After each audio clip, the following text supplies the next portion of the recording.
नमस्कार बंधुरा आज के आमी तुलो शाटिंग माछ रान्ना देखाबो। तो आपनारा पुरो भिडियोटा देखबेन, आशा करी भालो लागबे। तो এই শীতকালে নানান রকম নদীর মাছ পাওয়া যায়। তো আজকে দেখলাম এই তুলো শাটিং, এর কাঁটা নেই, খুব মানে নরম মাছটা।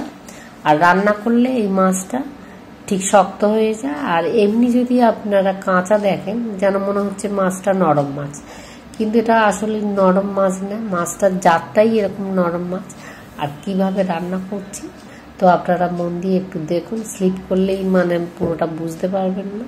তো ওই জন্য আমি যেমন করে রান্না করছি তো এরকম করেই রান্না করলে আশা করি ভালো লাগবে। তো এই রান্নাটা আপনারা পুরো মন দিয়ে দেখলেই বুঝতে পারবেন। তো এই আমি অনেকটাই মাছ এনে রেখেছিলাম, 2 কেজি মাছ। তো আমি প্রত্যেকদিন খেয়ে খেয়ে এইটাই ঠেকেছে মানে। তো আমরা এই মাথা বাদ দিয়ে কিন্তু এই মাছটা রান্না করি। তো এই মাথাটা চচ্চড়ি টচ্চড়ি কেউ খেতে পারে, কেউ ভাজা খেতে পারে। তো মাছটা মাথা থাকলে রান্না করতে অতটা মানে অসুবিধা হয়ে যায়, কারণ মাথা ভেঙে যায় বা মাথা থাকলেও খেতেও ভালো লাগে না। তো আমরা যে কোনো মাছ, ছোট মাছ যদি রান্না করি, নদীর মাছ, তো বিশেষ করে আমরা মাথা বাদ দিয়ে রান্না করি। তো আপনারা চাইলে এরকম করেও মাথা বাদ দিয়েও করতে পারেন। তো একবার রান্না করে দেখুন এরকম ভাবে, তো কতটা ভালো লাগে। তো আমি এই মাছ 4খানা মাছ নিয়েছি, বাকিটা আবার ফ্রিজের মধ্যে তুলে দেব। তো এই 4টে মাছ আমি ঝাল করব, তো আলু ছাড়া একদম ঝাল করব। তো প্রথমেই আমি মাছগুলো বের করে আমি ফ্রিজ থেকে আমি একটু ভালো করে ধুয়ে নিলাম, ঠান্ডাটা কেটে গেল। তারপরে আমি নুন হলুদ মাখিয়ে একটু রেখে দেব 10 মিনিটের মতো। রাখলে মাছের মধ্যে নুনটা ঢুকে যাবে।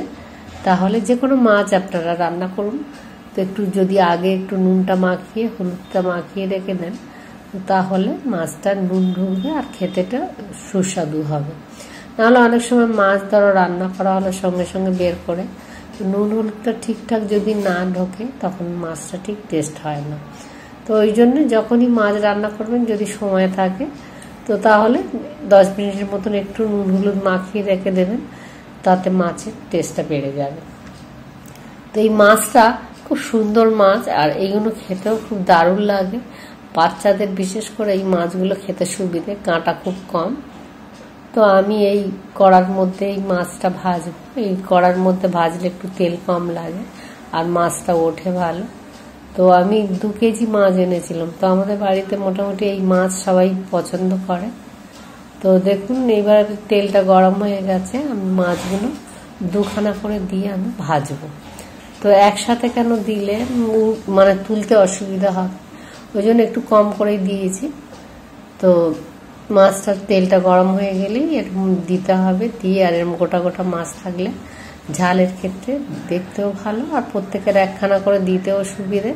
তো মাথাটা কেটে বাদ দিয়েছি, মাথাটা অনেকেই খেতে পছন্দ করে না, ওই জন্য আমরা সব মাছের মাথাগুলো আমরা কেটে মানে বাদ দিয়ে রাখি।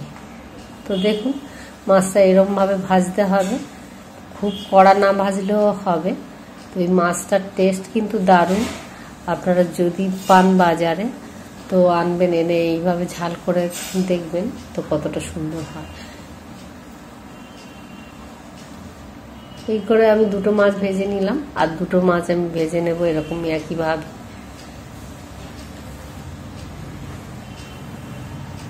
আর নদীর সব মাছই খাওয়া ভালো, কেননা জ্যান্ত মাছ আমরা মনে করি যে চারাপোনা পাচ্ছি বা তেলাপিয়া পাচ্ছি, এগুলো জ্যান্ত।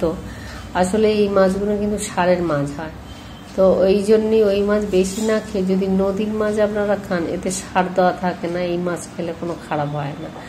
আর নদীর মাছ খাওয়াও ডাক্তারে বলে যে ভালো, আর এমনি টেস্টি, ঘুরিয়েও খাওয়া যায়। তো আমি প্রথমে কালো জিরে একটু ফোড়ন দিলাম, এই মাছে একটু কালো জিরে ফোড়ন দিলাম, আর তারপরে বাকি পেঁয়াজ, ছোট পেঁয়াজ, এগুলো একটু অনেকটা বেশ অনেকটাই মানে দিতে হবে পরিমাণ দেখে। তো দিয়ে একটু আমি ভালো করে ভেজে নিচ্ছি। তো এটা মাপ বলতে পারবো না, ছোট পেঁয়াজ ছিল, আমি অনেকটাই মানে 1 বাটি মতন, ছোট বাটির 1 বাটি মতন আমি কেটে নিয়েছি। তো নিয়ে আমি ভালো করে ভেজে নেব। এই পেঁয়াজটা হলো গ্রেভির কাজ করবে, আমি কেননা এতে আলু দিচ্ছি না। আর যে কোনো মাছে যদি ঝাল করেন বেশি আলু না দিয়ে দেওয়াই ভালো। অন্য একটা সবজির তরকারি করলেন আর একটু মাছের ঝাল করলেন, এটা খেতে ভালো লাগে। মাছের অন্তত টেস্টটা থাকবে শুধু মাছটা করলে, যদি যে মাছ ধরো ঝাল করলেন। আর ঝোলে জ্যান্ত মাছ হলে সেটা সবজি দিয়ে খেতে ভালো লাগে, কিন্তু ঝাল করলে শুধু মাছটাই করা মনে হয় ভালো। তো আমরা এইরকমই করি, যে মাছটা ঝাল করলে শুধুই মাছ বেশিরভাগ করি একটু পেঁয়াজ টিয়াজ দিয়ে।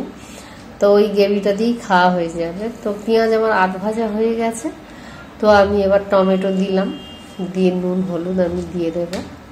তো একই সাথে ওটা মানে গ্রেভিটা আমার হয়ে যাবে, সব মশলা যা দেওয়ার আমি দিয়ে দেবো। তো আমি হলুদ দিচ্ছি আর ধনের গুঁড়ো দিলাম, তো লঙ্কার গুঁড়ো কম করে দেব।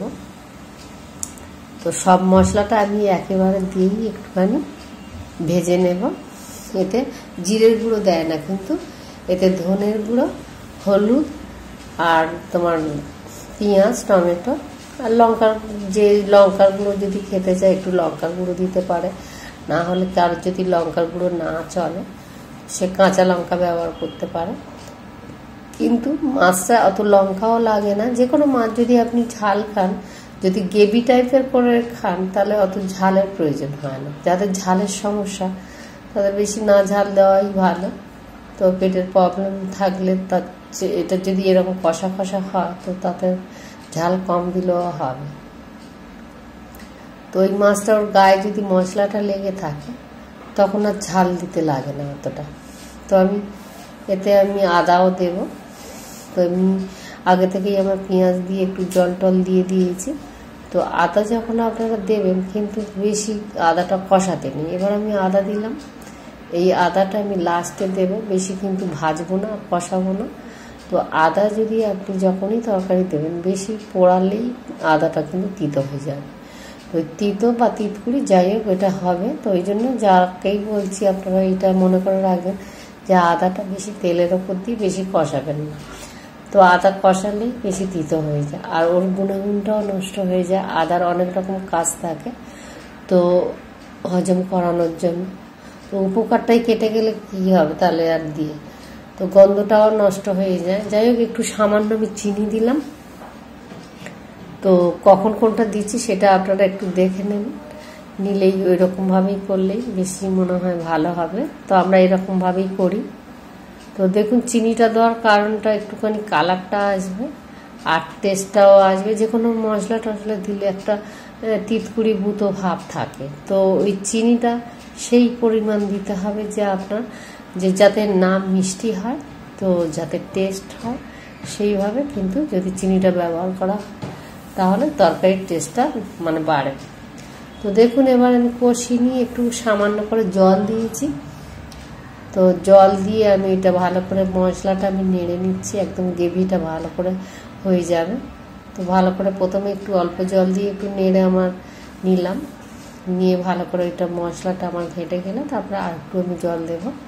তো দেখলাম যে আমার যে পেঁয়াজ টিয়াজ গলে গেছে, তো জলটা প্রথমে দিয়ে একটু ভালো করে নেড়ে নিলাম অল্প করে জলটা দিয়ে।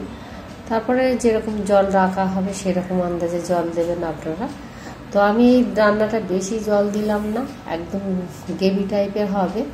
আর এই মাছের গায়ে মাছটা দিয়ে আমি মানে বেশি করবো না, যাতে মাছের গায়ে লেগে থাকে সেরকমভাবেই মানে গ্রেভিটা থাকবে আর ঝোলটা থাকবে। আমি দুটো কাঁচা লঙ্কা চিড়ে দিলাম, ঝাল গুঁড়ো লঙ্কা খুব কম দিয়েছি।